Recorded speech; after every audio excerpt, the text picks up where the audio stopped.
दिनांक 9 आणि 10 तारखेला मोठ्या प्रमाणात अतिवृष्टी झाली।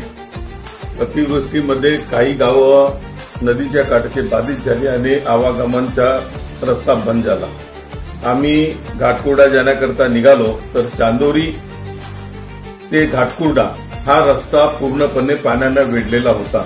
जाण्याकरता साधन नव्हतं। बोटची मागणी आम्ही केली, पण बोट दुसऱ्या कामात असल्यामुळे ती वेळेवर येऊ शकली नाही। चांदूर येथील गावातील नागरिकांनी ट्रॅक्टरची व्यवस्था केली।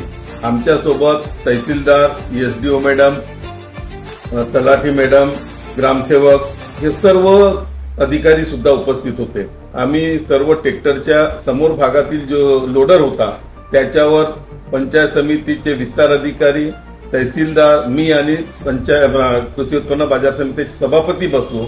ट्रॅक्टरच्या मध्ये जो ट्रॅक्टरवर उपविभागीय अधिकारी महिला असल्यामुळे त्या बसल्या, त्याचबरोबर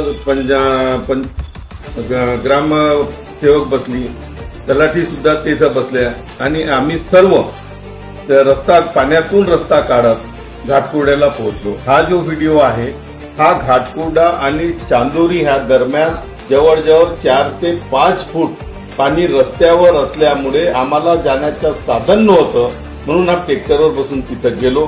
सर्व गावकऱ्या लोकांची भेट घेतली, त्यांना आस्थेनं विचारपूस केली, त्यांच्या ज्या समस्या होत्या, घरांचं झालेलं नुकसान होता ते बघितलं आणि त्याच प्रकारे ज्या प्रकारे आम्ही ट्रॅक्टरवर बसून गेलो होतो त्याच प्रकारे ट्रॅक्टरवर बसून आलो। ही कोणत्याच प्रकारची स्टंटबाजी नव्हती, स्टंट आम्ही केलेला नाही। आम्ही फक्त पोहोचण्याकरिता ट्रॅक्टरच्या साधनाचा वापर केलेला आहे।